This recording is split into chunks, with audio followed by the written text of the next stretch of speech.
benar. Dan apalagi kita ngelihat dari komposisinya Onyx PH ya. Ini bisa dibilang kayak harusnya early mid-nya ini rotasi mereka jalan banget. Lancelot, Rafaela dengan movement speed tambahan juga. Plus Lilia dengan burst damage-nya Goni. Iya, Lilia burst damage-nya udah cukup banget buat nahan early game-nya. Dan ditambah seorang Tamus di sini buat head to head dengan Ruby. Ini cukup menarik, kita lihat aja nih. Karena kemungkinan besar Ruby-nya akan lumayan enak laning phases terutama di masuk mid game. Oke. Ini magical damage-nya mau apa nih? Tahu-tahu keluar kaja aja puyeng kan gitu.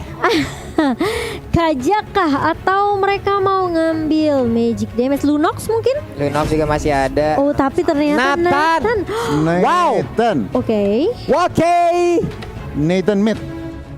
Nathan nih udah Drian kemungkinan. Drian besar. Oh Sans. Drian pakai Beatrix. Wow. Oke, apakah ini 2 range di tengah ya udah nih. Iya. 2 mm. Tapi yang harus diperhatikan tuh posisinya dari Beatrix. Baiklah kalau begitu jadi buat teman-teman semua untuk memulai di hari ini marilah kita ramaikan hashtag IndoPride di kolom komen dan juga emot tepuk tangannya ditongolin semua di kolom komen teman-teman sebagai bentuk dukungan terhadap seluruh pemain yang berlaga di M3 World Championship 2021. Let's go pokoknya. Let's go dengan hashtag IndoPride, hashtag Gonik. Kita akan memasuki best of one series kali ini. Baloyski lihat tuh damage-nya Drian mengejar Baloyski apakah akan menjadi first blood di sebelum 1 menit pertama, namun sepertinya tidak. Masih diberi kesempatan untuk mundur dan recall balik Pak Pulung. Hampir aja tuh, tipis pakai banget Pak Pulung. Tipis pakai banget. Oke. Drian ya di area mid juga, namun di atas sana ada first blood yang terjadi dan cewek menjadi korbannya. Oke. Untuk beberapa kompetisi sebelumnya kita udah mungkin jarang melihat ya ada Lilia di Gorland, tapi ada loh. Oke, ini menarik sih. Mungkin karena bisa dibilang kayak lawannya adalah Pakito juga ya.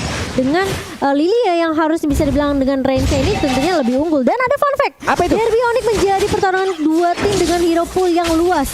Onyx Isur memiliki 58 unique hero seperti yang tadi Goni udah bilang di MPL Edition 8, sedangkan Onyx Filipina memiliki 52 unique hero di MPL Filipina Season 8. Jadi hanya berbeda 6 aja nih Pak Pulung. Hanya berbeda 6 aja. Namun sekarang dari Nathan ya masih melakukan farmingan dengan cukup baik juga. Belum mendapatkan gangguan yang begitu berarti, tapi Baloyski terus mencari informasi ke bagian depan untuk bisa mengganggu bagaimana pattern farming yang akan dilakukan oleh Sans.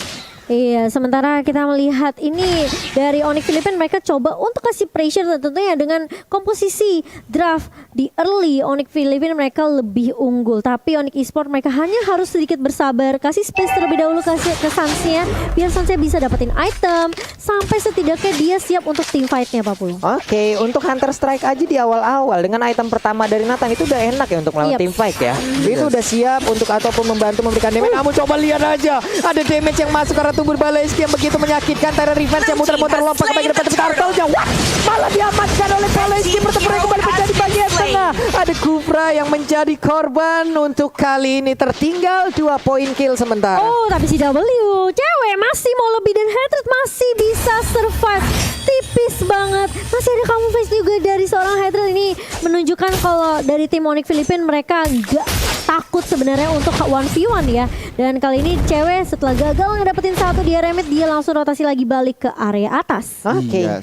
Ini kalau ngeliat dari item nih Pak Pulung, belum ada yang jadi tentunya baru menit 2 menit pertama. Tetapi kalau dari komposisi sedikit, front to back-nya Onyx mereka harus berhasil. Iya, front to back-nya harus berhasil. Dan tadi barusan kita lihat ada 2 invasi yang ibaratnya bisa dilakukan. Ada 2 initiate yang dilakukan oleh masing-masing jungler loh. Holy Baptism tadi dikeluarkan walaupun gak memberikan sebuah efek apapun. Namun kali ini ada Nibiru Passion-nya connect dan berhasil mendapatkan 1 poin kill atas Onyx PH. Hilang sudah Baloyski. Iya, karena bermain terlalu jauh juga, bisa dibilang terlalu jauh dari teman-temannya tadi, jadi tidak bisa ada yang membackup juga dari Onyx Filipina. Sementara itu menjadi opening yang bagus. Tyra Red connect dari Keyboy dan langsung hilang lagi. Amon di area mid Pak Pulung. Amonnya pun tidak bisa melakukan banyak hal lagi setelah terjepit tadi dimentokin karena dinding layaknya lukisan Mona Lisa. Hanya diam terpaku. Namun di atas kita lihat lagi ada pergerakan antara cewek dan juga Lilia yang belum berakhir dari tadi. Baloyski-nya dijegal pergerakannya. San mengeluarkan entropi, lompat ke bagian depan. Ada interference tetap mempertahankan dari stack yang dia miliki, ingin mengamankan 1 monster jungler yang harusnya itu menjadi milik pemain dari Onyx PH. Iya, sementara kalau kita lihat Hatred-nya udah mulai datang. Kiboy bakal menjadi target pertama dan bahkan Phantom Execution dari Kairi tidak connect. Terkena stun dari Sansnya kali ini. Apakah bisa mundur? Masih bisa mundur tentunya dan masih ada backup yang baik dari cewek dan tidak berhasil untuk di take down Sansnya di area River 40. Dikit banget loh darah Sansa diuntungnya dia masih bisa lama. Namun untuk kali ini Markinya memberanikan diri maju ke bagian depan dan dia pun harus mengorbankan satu plexus untuk dia pergunakan agar bisa selamat. Namun Turtle harusnya akan menjadi milik dari Onyx Yates lagi karena tidak akan ada kontes yang dilakukan oleh Onyx Esport Kufra. Kiboy udah melihat kehadiran dari Lancelot yang masuk ke dalam area jungler dari pertahanannya, namun mereka pulang lagi. Ada War X yang diambil oleh cewek. Iya, sementara di area bawah Dlarsky bersama dengan Boots masih adem ayem sepertinya.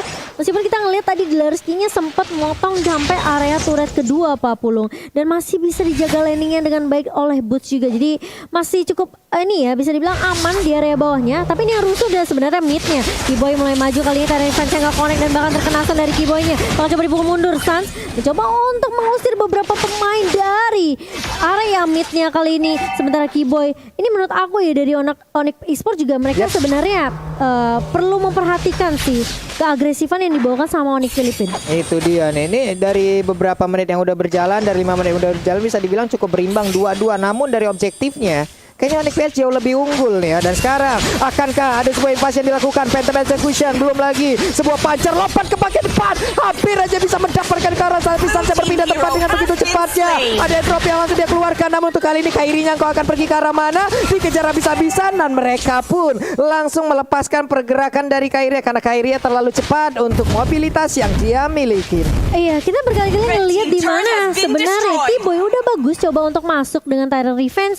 Namun memang selalu ada backup yang baik dari Onyx Filipina. Tapi Kairi masih mau lebih. Kiboy masih punya Tyrant Revenge. Masih bisa ditumbangkan oleh Kairi kali tapi akan ada yang dicari dari Onyx Esport kali ini. Tapi ternyata mereka tidak bisa mendapatkannya, malah Kairi yang mendapatkan double kill.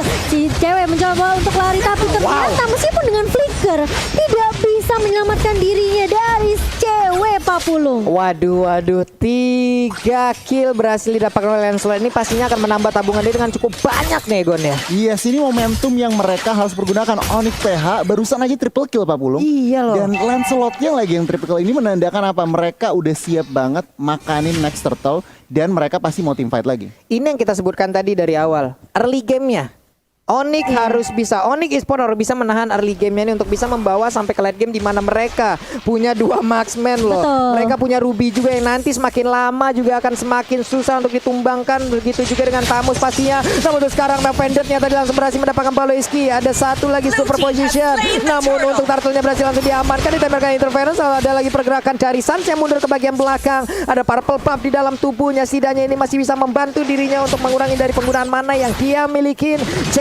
Masih ada di bagian atas sana. Boots-nya ada di bawah namun di tengah Kiboy bertemu dengan Paloiski. Tyrant Revenge-nya langsung connect ke bagian depan. Ada Oli Baptiste langsung dikeluarkan begitu aja. Ada pertempuran kembali pecah di bagian depan. Boots-nya tertinggal di bagian belakang. Untungnya dia masih punya flicker. Dia lompat ke bagian belakang. Tidak ada satupun pemain yang tumbang sejauh ini. Wow, ini kita ngelihat kali ini Onyx Filipina setelah mereka dapetin momentum triple kill, mereka kasih pressure terus-terusan ke arah Onyx Esport dan menurut aku Onyx tuh harus sabar aja sih. Kasih space dulu sampai Beatrix dan juga Nathannya masih bisa join team fight. Tapi kali ini di area bawah Boots mencoba untuk menarik dan nama Fendi tapi terlalu tanky juga dari seorang Tamus Dlarsky masih bisa survive. Masih aman sejauh ini lewat fight yang barusan terjadi. Belum ada korban yang jatuh, belum ada lagi objektif yang berhasil diamankan. Sementara itu Kairi bagian ada sniper ditembakin tapi tidak mengenai ke arah siapapun. Ada Kiboy yang siap bersembunyi lompat dengan Tyrant Revenge-nya. Namun sejauh ini masih ditahan terlebih dahulu karena mereka seperti akan mengamankan Tamus di bagian bawah. Ada pergerakan, coba kita lihat minimapnya. Nathan yang mulai bergerak, ada Beatrix-nya. Tyrant Revenge juga walaupun belum langsung bisa mengenai ke arah Tamus, tapi Tamus masih bisa bertahan sejauh ini hanya saja. I'm offended ditambah lagi entropy, belum lagi ada diberi potion. Begitu banyak ultimate yang langsung dikeluarkan guna untuk bisa mendapatkan ke arah Tamus seorang diri. Iya, dan bahkan mereka dapetin satu turret objektif di area bawah. Cewek bakal coba untuk nahan di area mid terlebih dahulu dan Carry masih bisa menumbangkan Sans kali ini. Keyboy bakal coba untuk menahan mundur. Boots juga bakalan langsung mundur aja setelah kehilangan Sans di area rivernya. Tapi Carry ternyata masih mau lebih kali ini. Drian yang akan menjadi target kedua, dan bahkan dari Onyx Philippines mereka nggak mau paksain team fight-nya. Cewek bakal coba untuk nahan kali ini. Knockout Strike terkena ke arah seorang Hatred, tapi Carry masih bisa berdiri tegap, dan bahkan dari seorang Baloyski dan juga Hatred tidak tumbang di area sungainya Papul. Itu Beatrix barusan snipernya boleh-boleh damage sih ya. Itu senapan pemburu rusa dibawa ke lane of down sekalian nembak peluru segede apa itu, Pak? Hilang. Sakit banget ya damage-nya. Ini perlahan demi pasti Gon. Onyx Esports mereka udah mulai dapetin momentum balik. Pelan-pelan, tetapi untuk saat ini ekonominya lihat Onyx PH masih menang secara turret, juga Onyx PH masih menang pelan-pelan. Onyx Esports memang masih menahan, tetapi mereka harus berhati-hati karena lihat Rafaelanya bener-bener di mana-mana dan 5 assist dari 6 total kill point. Kontribusi Rafael ini sangat-sangat annoying. Mengerikan sih apa yang dilakukan oleh Baloyski dari tadi ya, dia mencari informasi, dia nge-trigger juga, dia memberikan sebuah perlindungan kepada rekan-rekannya. Tapi Lord yang pertama udah nongol, udah dicolek, bootsnya siap maju ke bagian depan. Akankah dia memaksakan sebuah pergerakan? Mau Pendant yang belum dikuasai, namun sejauh ini Mau Pendant udah berhasil menaikkan satu orang, namun di bagian belakang sana Sansnya siap mengeluarkan lagi, ada satu di biru poin yang dikeluarkan juga oleh Drian. Namun sekarang pertempuran masih terus terjadi. Ada Derski yang langsung mengejar juga ke arah cewek-cewek yang tertinggal sebelumnya, tapi cewek masih cukup kuat. Derskija masih sangat-sangat kuat dari sisi durability yang dia miliki. Dia pun selamat, namun cewek di saat dia ingin pulang ada sebuah pergerakan pencegahan yang dilakukan, namun di bagian tengah sana Mau Pendant langsung connect juga ke arah Barki, engkau Barki ke arah Mada. Ada pertempuran yang terjadi, tapi untuk Boots yang berhasil dimakan, sayang sekali. Wow, dia kena efek slow, kena bersinar dari gunnya. Ini yang membuat Boots tadinya udah bagus banget. Dia emang Bandit flicker narik ke arah turret, namun sayang sekali masih bisa survive dari seorang Marky. Kalau kita lihat ke replay ini dari Samsung Galaxy A52G, ini bisa dibilang memang sebenarnya cewek udah bagus banget. Dia numbangin Rafaelanya, tapi masalahnya Marky di sini terlalu sakit. Lihat slow banget tuh. Terkena magic Hate-nya di belakang free hit. Free hit di belakang aimennya Pak Pulung. Aduh. Ini dari Onyx Esports juga harus jauh lebih berhati-hati lagi lewat team fight barusan yang terjadi. Kita udah tahu bagaimana kekuatan yang dilakukan, tapi Mau Pendant-nya udah langsung kena dan connect juga karena Baloyski hanya saja tidak ada follow up damage, masih begitu bebasnya. Namun sekarang ada Holy Baptista di bagian atas sana. Boots-nya langsung diamankan begitu aja. Boots langsung hilang dengan begitu cepat, tapi shutdown pun berhasil dilakukan. Amon yang pergi ke arah mana? Kau pun berhasil diamankan juga oleh Onyx Esports. Ada Casper yang lucu dikeluarkan di depan sana. Monster-monster kecil yang lucu itu. Itulah lucu tapi menyakitkan Mbak Bulung. Sakit banget, dan kita lihat Boots-nya di sini harus tumbang, namun ada trade dari Onyx Esports yaitu mereka menumbangkan Emonnya. Ini menurut aku Hatred juga apa ya, perlu diwaspadai sih. Kayaknya dia harus jadi target utama deh Gon. Iya, antara Hatred atau enggak tentunya seorang Lancelot. Tetapi kalau ngelihat emang lebih gampang nangkep Hatred. Tapi nggak sekali dua kali Pak Pulung dan juga Momochan. Baloyski selalu ada untuk menyelamatkan nyawa dari seorang Aimen. Tapi Keyboy kali ini lihat Pak Pulung dia dengan Tyrant Rage-nya. Tadi kalau ada follow up dari Onyx Esports itu kayaknya bisa tumbang deh Baloyski-nya. Bisa, tapi memang lagi dan lagi dengan pergerakan yang sangat-sangat cepat dia berhasil selamat. Kairinya memancing di depan, memancing keributan. Hey, memancing keributan Pak Pulung. Berdiri di sana dia. Tapi Keyboy udah punya Athena Shield sekarang. Ini lebih respect ke arah magical damage dari Marky. Benar, Marky-nya juga dari tadi ya, benar-benar ya kamu ya. Tapi dia di bagian belakang damage-nya itu loh. Iya, tapi meskipun Keyboy udah punya Athena Shield, Marky ini pertanyaannya udah punya item jahat belum? Kalau dilihat tadi ya, udah ada bu item-item jahat. Udah terkumpul item-item jahat. Makanya Ruby aja nggak gerak loh tadi. Benar. Ruby juga dari lifesteal-nya, kita tahu lifesteal dari Ruby itu kenceng. Cuma di saat tadi melawan dengan si apa ya, Marky itu sendiri menggunakan Lilia, kayaknya kelar gitu Pak. Bersedemesnya itu loh, sakit parah. Oke, mungkin harus agak sedikit bersabar dulu ya. Tarik ulur lagi, reset lagi dari Onyx Esports. Masih ada kesempatan tentunya, meskipun dari networknya ini cukup jauh ya Gon ya. 6.000, hampir 7.000, 7.000 hampir 8.000 bahkan. Nah ini Onyx Esports mereka harus pilih fight gitu, nggak bisa asal war. Iya betul. Cari opening yang pas.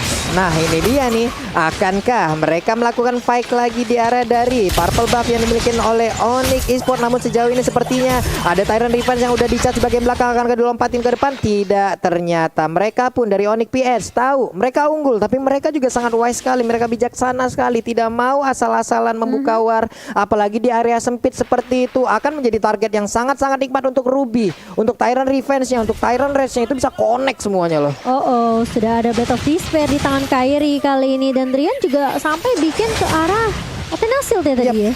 Ini mereka udah saling respect aja nih udah dengan item-item yang dikeluarkan, dengan damage yang udah dirasakan. Kita lihat aja, Lordnya udah mulai dicolek-colek lagi. Baloyski menjadi baris kedua untuk area pertahanan yang akan diciptakan oleh Onyx PS. Namun Baloyski terus memberikan gangguan dan Lordnya berhasil didapatkan juga oleh Onyx PS dengan begitu cepatnya. Mereka mengamankan Lord tersebut. Lord di menit 14 udah di-enhance Lordnya, memiliki atribut yang jauh lebih kuat lagi nih Cimomo. Benar, dan di menit yang ke-14 kali ini Lordnya sudah mulai berjalan ke area atas, tentunya inhibitor turret di area atas dari tim Onyx Esports ini jadi target utama dari Onyx Filipina. Menurut aku sebenarnya nggak boleh terlalu maksain tim fight dulu dari Onyx Esports. Kalau bisa mereka tumbangin dulu Lordnya di area bawah atas dan reset lagi nantinya. Karena di bawah ke late game seharusnya Onyx Esports nih dengan 2 marksman yang tadi Papa Pung udah bilang, ini harusnya punya punya momentum untuk balikin keadaan. Tapi kita lihat kamuflase dari Hatred udah mulai muncul lagi kali ini di area depannya. Dlarsky udah mulai bersiap dengan Baloyski juga Pak Pulung. Oke. Lordnya udah ngangkat kaki depannya, nabrakin langsung. Namun untuk kali ini udah ada sedikit SP yang tersedia dari satu. Lebih tertaruhnya cewek memberanikan diri maju ke bagian depan. Ada Drian juga memberikan basic damage-nya. Namun Baloyski tetap akan langsung memberikan sebuah gangguan. Namun cewek mundur lagi, tidak bisa memaksakan keadaan. Ada Keyboy juga Tyrant Revenge-nya nggak connect karena siapapun. Sans entropy yang dikeluarkan, ada satu lagi interference, namun belum ada satu player pun yang berhasil diamankan dari Onyx PS. Namun sisi baiknya adalah Onyx Esports tidak kehilangan inhibitor turret dan mereka pun masih punya area defensif yang bisa dipertahankan. Iya, seperti yang aku bilang, tumbangin Lordnya, reset lagi, dan coba cari momentum lagi dari Onyx Esports. Dan ini memang ya, yang cukup mengesalkan ada Baloyski-nya, zoningnya sih gila-gilaan loh. Kacau ini Gondia. Baloyski ini sebenarnya menit 15 sampai dengan 16 ini adalah area bermain dari Onyx harusnya ya. Nahan badan iya, Baloyski kasih informasi iya, tetapi defense dari Onyx Esports tadi Lord yang udah di-enhance juga cukup baik. Pak Pulung nggak ada inhibitor yang pecah dan juga nggak ada korban. Kita lihat aja nih, Onyx PH kembali reset dan Onyx Esports mereka berusaha untuk mencari celah untuk membalikan pertandingan ini. Oke, kita lihat aja udah masuk ke menit 16. Makin late akan semakin terkumpul juga item dari 2 marksman yang dimiliki oleh Onyx Esports. Harusnya ini akan menjadi sebuah kekuatan atau pertumbuhan balik yang akan bisa dilakukan oleh Onyx Esports. Tapi Baloyski di dalam rerumputan akankah? Oke, dan ini dia mereka bertemu dengan ketidaksengajaan namun dipisahkan oleh damage yang menyakitkan dan juga Keyboy. Udah ada lagi sebuah lompatan ke bagian depan. Ada Baloyski yang memberikan tindakan balasan namun mereka hanya saling menatap dari kejauhan saja. Wow, harus dipisahkan oleh keadaan tapi cewek di area depan langsung tumbang begitu saja. Keyboy masuk dengan Tyrant Rage kena 3 tapi gak ada follow up yang begitu baik dari Onyx Esports. Tapi setidaknya Sans masih bisa untuk memberikan damage kali ini. Kairi maju ke area depan kali ini dan bahkan dari Onyx Esports mereka harus reset lagi, harus nungguin cewek terlebih dahulu untuk respawn dalam waktu 25 detik atau ini bakal bahaya untuk Onyx Esports karena mereka udah kehilangan inhibitor di area atas Pak Pulung. Aduh, 5 lawan 4. Apabila Onyx PS melakukan invasi sekarang ini pastinya akan menjadi kerugian, tapi sepertinya masih belum nih Cimomo. Kayaknya Lancelotnya masih di belakang nih, masih jauh nih. Masih disiplin. Masih disiplin tentunya dan kayaknya Lord kedua nih Gon yang bakal jadi target Onyx Filipina. Itu dia sebenarnya. Lord ketiga, sorry. Iya, Lord ketiga. Nah, ini kalau kita ngintipin item nih, Pak Pulung dan juga Cimomo. Sebenarnya Drian juga udah cukup, udah ada extra penetration dari Malefic Roar, DHS juga udah, BOD juga udah, tentunya respect item Athena. Sebenarnya mereka udah siap untuk yang namanya melakukan turnaround, tinggal dapat momentumnya. Sementara kalau dari Onyx PH, mereka juga sangat-sangat udah full item junglernya. Lihat haternya, satu item lagi udah ada Winter Truncheon. Mereka juga sebenarnya dari item udah lebih dari siap untuk secure Lord ketiganya. Dan Rose Gold Meteor yang dimiliki oleh Sans pun akhirnya udah jadi ya. Penuh sudah itemnya dari Sans. Kita lihat aja bagaimana nanti kegunaan dari seluruh item ini yang udah digabungkan, yang udah dipadu-padankan akan seperti apa hasilnya. Cuman Radiant Armor pun sekarang menjadi milik dari Dlarsky. Walaupun sebenarnya Radiant Armor untuk emang menampung ataupun menerima dan juga menahan damage yang dikeluarkan oleh Nathan sebenarnya enggak begitu banget. tapi ternyata setidaknya itu masih tetap bisa mempertahankan. Dan sekarang ada Konsel yang langsung dikeluarkan kemana ke arah pergi, tapi ternyata ketahuan, digagalkan lagi. Ceweknya memberanikan diri maju ke bagian depan oleh Baptis, mudah dikeluarkan juga. Setidaknya cewek kali ini berhasil untuk men-trigger. Ada satu ultimate yang keluar dari Rafaela. Baloski sendirian. Sementara beberapa pemain dari Onyx Filipina mereka udah mulai melakukan inisiasi ke area Lordnya. Bakal coba dicolek terlebih dahulu. Di reset lagi Lordnya kali ini. Dan sepertinya dari Onyx Filipina juga mereka cukup disiplin. Mereka harus berhati-hati banget. Apalagi jangan sampai ini salah satu pemainnya bakal keculik. Dan hal yang sama dari Onyx Esports juga sih menurut aku. Yap. Tebel banget lihat tuh Dolorski, buset deh. Ada tapi superposition juga tadi sekalinya masuk juga. Damage-nya udah mulai berasa. Again and again Baloiski seorang diri bersama dengan satu pergerakan dari Tamus. Mereka berhasil untuk mempertahankan dan juga membuat perimeter. Tapi Boot sepertinya akan sedikit lolos untuk bisa maju ke bagian depan. Suns-nya siap untuk mengamankan. Tapi Lord untuk kali ini ke reset. Masih bisa mereka untuk set up ulang strategi. Mundur lagi semua ini Gon. Iya, ini kalau ngelihat dari ekonomi ya, Onyx PH berasa seperti ekonominya sama Pak Pulung dan juga Cimomo. Mereka benar-benar juga nggak mau ngasal buka war, nggak bisa ngasal buka war juga. Jadi ini sebuah apa ya, kedisiplinan dan juga mereka berarti nggak mau gambling. Mereka nggak mau gambling, mereka mau semuanya assured gitu. Mereka masih respect banget sih sama damage dari Onyx Esports sendiri karena mereka tahu Onyx Esports bukanlah musuh yang kaleng-kaleng di sini. Sementara Dolorski dengan Inferno-nya udah mulai dibuka dan bahkan langsung terus banget DHP dari seorang Boot. Kali ini masih mau lebih, tapi Lordnya bakal coba untuk dicicil oleh Onyx Filipina. Keyboy kena 3 dari Tyranids dan bahkan headernya pun tumbang. Tapi Lordnya kali ini bakal menjadi apakah dicolong? Diselamatkan oleh Onyx Esports dan bahkan double kill di tangan seorang Drian. Double kill juga di tangan seorang Suns dan bahkan 4 pemain dari Onyx Filipina tumbang di area Sungai Papulu. Jalan-jalan ke Bekasi pengen Lord malah dicuri. Dan bener aja Onyx Esports berhasil mengamankan Lord tersebut lewat Drian tadi yang begitu baik penampilannya. Dan sekarang mereka punya kesempatan untuk bisa menumbangkan langsung ke arah Onyx PX. Ada Wave Minion yang siap hadir untuk memberikan bantuan. Hanya ada Marquis seorang diri sejauh ini. Udah masuk menit 20. Pastinya responnya akan sama lama sekali. Black Suns lagi lagi ada di biru pojok dan shutdown. Udah ada lagi Wave, ada tercipta. Ini dia kemenangan untuk Onyx Esports. Yeay. Wow, Onyx Esports hanya dengan satu momentum saja mereka balikin keadaannya, mereka sabar, mereka dapetin momentumnya dan boom, langsung wipe out, dibalikin straight push to the base. Onyx Derby kali ini Pak Pulung dan juga Cimomo. Indonesia menjadi pemenangnya. Tetapi Gila. sabar dulu.